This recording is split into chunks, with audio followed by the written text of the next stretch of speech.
सादर प्रणाम। मैं नीरजा चौधरी। आज का जो हमारा टॉपिक है, हम पढ़ रहे हैं रेस्पिरेटरी सिस्टम इन ह्यूमन, यानी कि मानव में श्वसन प्रणाली किस तरीके से काम करती है, श्वसन तंत्र किस तरीके से काम करता है। तो सबसे पहले तो आप जानते ही हैं, जब भी रेस्पिरेशन होता है तो ऑक्सीजन का इनहेल किया जाता है और कार्बन डाइऑक्साइड का एक्सहेल किया जाता है। लेकिन ये जो इनहेल और एक्सहेल के बीच का सारा प्रोसेस है, वो कैसे कंप्लीट होता है, हम पढ़ने वाले हैं उसके बारे में। कौन कौन से ऑर्गन हैं जो इस रेस्पिरेटरी सिस्टम को प्रॉपर तरीके से हेल्प करते हैं कंप्लीट करने में। सबसे पहले नोज, क्योंकि ये नोज ही है जो एक्सहेल और इनहेल में हेल्प करती है, क्योंकि सांस यहीं से आती है। ये नोज हेयर्स हैं, यानी कि नासा तंतु जिनको बोला जाता है। ये नोज हेयर क्या करेंगे, जो भी हम सांस लेते हैं उस सांस को फिल्टर करने का काम करते हैं। फिर आती है नेजल कैविटी, यानी कि नासा गुहा। यहाँ पर जो भी हम एयर ले रहे हैं, ये यहाँ से एंटर कर रही है हमारे अंदर, और चूंकि जो हम सांस लेते हैं वो गर्म होती है और थोड़ी सी उसमें ह्यूमिडिटी होती है, मतलब वो नमी होती है और धूल के कण भी होते हैं, तो यहाँ नेजल कैविटी में क्या हो जाता है, इकट्ठे हो जाते हैं और पूरे की पूरी जो यहाँ पर लाइन होती है बालों की, जिन्हें नेजल हेयर्स बोलते हैं, वो उसे फिल्टर करने का काम करते हैं, यानी कि उसको एक तरीके से छलनी की तरीके से यहाँ पर काम करते हैं। उसके बाद यहाँ पर जब आगे की बात करें तो इसमें आते हैं आपके फेरिंग्स। फेरिंग्स में नेजोफेरिंग्स आते हैं, ओरोफेरिंग्स आते हैं। नेजोफेरिंग्स और ओरोफेरिंग्स, ये दो पार्ट हुए। इन दो पार्ट के बाद अगला, पहले स्ट्रक्चर को देख लेते हैं।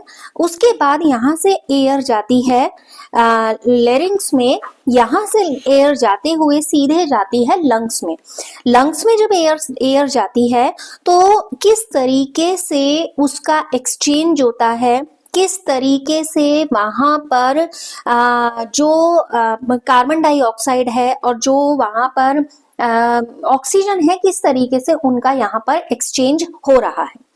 सबसे पहले देखिए, जो सांस हमने यहाँ से ली, सांस लेने के बाद कहाँ चली गई है, ये फेरिंग्स में चली गई है, यानी कि नेजोफेरिंग्स या ओरोफेरिंग्स जो भी हैं, इनमें चली गई है। इनमें जाने के बाद ये कनेक्टेड होती है और यहाँ से जो ट्रैकिया है, ट्रैकिया से ये पतली पतली सी इस तरीके की झिल्ली जैसी होती है। जब यहाँ पर हवा टकराती है तो वो सांस आवाज निकलती है, जो आप मेरी आवाज सुन रहे हैं वो भी उसकी ही वजह से निकल रही है, जिस प्रेशर से यहाँ पर वो हवा टकरा रही है। उसके बाद कहाँ आती है, ये आती है फेफड़ों में, ठीक है, यानी कि लंग्स में। लंग्स पता ही है हमें, चेस्ट में स्थित होते हैं, और जो लंग्स के अंदर का जो मार्ग होता है वो आपको दिखाई दे रहा है, यहाँ से एयर आ रही है। ये बहुत ही ना ब्रांची टाइप का होता है। ब्रांची होने के साथ साथ यहाँ पर गुब्बारे जैसे छोटे छोटे, यहाँ पर आप देखेंगे गुब्बारे जैसे छोटे छोटे स्ट्रक्चर मिलते हैं। जैसे ही हमने सांस ली तो ये बैलून में हवा भर जाती है और ये क्या हो जाते हैं, हमारा जो चेस्ट है उसका जो साइज है वो बढ़ जाता है और हवा कहाँ चली जाएगी, इनमें चले जाएगी, जिनको हम बोलते हैं कूपिकाएं। ठीक है, अब ये रही बात कि जब ये इसके अंदर हवा जा रही है, जैसी इन कूपिकाओं में हवा गई है, हवा जाने के बाद यहाँ पर क्या होगा कि जो मतलब जितनी ऑक्सीजन का यूज होना होगा वो ऑक्सीजन यहाँ पर जो ब्लड कैपिलरीज हैं उन ब्लड कैपिलरीज में चले जाती है। और जैसे ही ऑक्सीजन ब्लड कैपिलरीज में जाती है, ये दिखाई दे रही है आपको, जैसे ही ऑक्सीजन ब्लड कैपिलरीज में जाती है तो वहां पर जो कार्बन डाइऑक्साइड होती है वो रिटर्न प्रोसेस में आती है, और जिस प्रोसेस से हमने सांस ली है उसी प्रोसेस से सांस क्या हो जाती है, बाहर चली जाती है। अब रही बात कि यहाँ पर जब हम सांस लेते हैं तो उसके कई स्टेप होते हैं। एक तो क्या होता है, इनहेल करना। इनहेल करने में क्या होता है कि जो पूरे का पूरा सिस्टम है वो सारी एयर कहाँ जा रही है, हमारे लंग्स में जा रही है, और जब ये हम सांस अंदर ले रहे हैं इसको बोलते हैं इनहेल, यानी कि अंतः श्वसन। उसके बाद क्या होता है, जब ये पूरा सिस्टम, अब बॉडी के अंदर केवल एक सिस्टम तो काम कर नहीं रहा है, बॉडी के अंदर बहुत सारे सिस्टम काम कर रहे हैं। जितनी भी यहाँ पर वेस्ट कार्बन डाइऑक्साइड होती है, वो कार्बन डाइऑक्साइड वेस्ट कहाँ से, फेफड़ों से ही वो बाहर निकाल दी जाती है, जिसको हम बोलते हैं एक्सहेल, या हिंदी में बोलूं तो उच्छ्वसन जिसे बोलते हैं। ठीक है। अब जब हम एक्सहेल करते हैं तो जो हमारा डायफ्राम होता है और जो हमारी ये पसलियां होती हैं ये थोड़ी सी कैसी हो जाती हैं, लूज हो जाती हैं, और जो हमारी ये कैविटी है यानी कि जो हमारा वक्ष है, जो हमारा चेस्ट है, वो सिकुड़ जाता है और अपने नॉर्मल साइज में आ जाता है। ठीक हो गया। अब इससे क्या होता है, इससे हमारे लंग्स पर एक प्रेशर पड़ता है, और जब लंग्स पर प्रेशर पड़ता है तभी वो कार्बन डाइऑक्साइड कहाँ आ जाती है, बाहर आ जाती है। ठीक हो गया। अब रही बात कि ये जो सांस लेना और सांस छोड़ना, इससे क्या होता है कि जितने हमारे सारे टिश्यू हैं उन सारे टिश्यू में एक तरीके से गैसेस का एक्सचेंज होता है। तो ये गैसेस का एक्सचेंज कैसे होता है, फिर रिपीट करती हूँ। सांस ली तो ऑक्सीजन ली थी, और हमने कौन सी गैस बाहर निकाली, कार्बन डाइऑक्साइड, हमने उसी ट्रैक से नाक के थ्रू ही क्या कर दी, बाहर निकाल दी। अब जो भी हमने गैस ली वो कहाँ मिल रही है, ब्लड में मिल रही है। ब्लड में मिलने पर अब वो कहाँ जाएगी, उसका सारा ट्रांसपोर्टेशन होगा। जैसे हमने यहाँ कहा ब्लड कैपिलरीज में से क्या, ब्लड कैपिलरीज क्या कर लेती हैं, जो ऑक्सीजन है उसको एब्जॉर्ब कर लेती हैं, ब्लड में मिल जाती हैं और ऑक्सी हीमोग्लोबिन बनाती हैं, यानी कि जो हमारा रुधिर है, जो हमारा ब्लड है, उसको प्योर करने का काम करती हैं। आगे हम सर्कुलेटरी सिस्टम पढ़ेंगे तो उसमें आपको पढ़ेंगे कि किस तरीके से ब्लड का प्यूरिफिकेशन बॉडी में होता है। अब ऑक्सीजन को हम ब्लड ने एक्सेप्ट कर लिया, उसे ग्रहण कर लिया। अब जो वो ब्लड में ऑक्सीजन गया है वो कहाँ जा रहा है, वो कंधों तक भी जा रहा है, पैरों तक भी जा रहा है, सिर तक भी जा रहा है, मतलब ऑल ओवर जितने सेल्स हैं वहां तक वो जाएगा।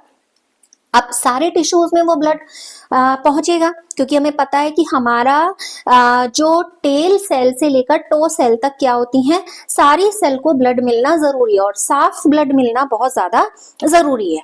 तो टिश्यूज से कार्बन डाइऑक्साइड जो यहाँ पर ब्लड में गई थी, वो ऑक्सीजन जो ब्लड में गई थी, उसके बदले अब देखिए कोई चीज हमने कहीं फिट की है तो वहां पर से किसी चीज को रिप्लेस करना पड़ेगा।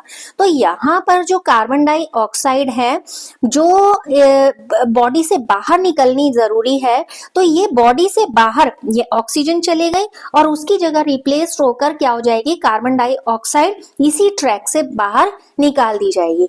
तो टिश्यू और ब्लड के बीच जो ये कंसंट्रेशन ऑफ गैसेस होता है, यानी कि गैसों की जो सांद्रता में अंतर आता है, इसी की वजह से सांस लेना और सांस छोड़ना ये प्रोसेस कंटिन्यूअस होती है। अब सपोज जो अगर दोनों का कंसंट्रेशन इक्वल हो जाएगा तो इस तरीके का प्रोसेस यानी कि सांस लेना और सांस छोड़ने का प्रोसेस नहीं हो पाता। जनरली आपसे क्वेश्चन पूछा जा सकता है कि ऐसा कैसे पॉसिबल होता है कि सांस ली जाती है और सांस छोड़ी जाती है, क्या इसमें गैसेस का कोई रोल है? बिल्कुल रोल है। कंसंट्रेशन ऑफ गैसेस इन्वॉल्व होता है। अगर इनमें अंतर नहीं होगा कंसंट्रेशन में तो सांस लेना और सांस छोड़ने की प्रोसेस भी यहाँ पर नहीं हो पाएगी। तो ये बहुत सिंप्लीफाई तरीके से जो रेस्पिरेटरी सिस्टम है उसको समझने की यहाँ पर कोशिश की है, और बहुत इंपॉर्टेंट टॉपिक हो सकता है, डायग्रामेटिकली बहुत इंपॉर्टेंट हो सकता है। नहीं तो आपको कोई ना कोई क्वेश्चन जरूर यहाँ पर मिल जाएगा जिससे रिलेटेड कि सांस कैसे ली जाती है, कौन कौन से ऑर्गन इन्वॉल्व होते हैं। यहाँ पर एल्वोलाई यानी कि कूपिकाएं होती हैं जो फूल जाती हैं, जिसकी वजह से हमारे लंग्स का, हमारे चेस्ट का साइज बढ़ता है, यानी कि उसमें जब ऑक्सीजन भरी होती है। जब वो ऑक्सीजन ब्लड में जाती है तो वहां से रिप्लेस होकर कार्बन डाइऑक्साइड कहाँ आती है, फेफड़ों में आती है, जिससे एक प्रेशर क्रिएट होता है, और जो हमारे लंग्स हैं और जो हमारी पसलियां हैं, रिब्स हैं, वो क्या हो जाती हैं, अपने प्रॉपर नॉर्मल साइज में आने के लिए आती हैं, और जिसकी वजह से कार्बन डाइऑक्साइड हम एक्सहेल कर पाते हैं। बहुत सिंप्लीफाई तरीके से रेस्पिरेटरी सिस्टम समझने की कोशिश, आशा है आपको पसंद आया होगा। लगातार साथ बने रहिए। इन्हीं अपेक्षाओं के साथ आप सभी का बहुत बहुत धन्यवाद।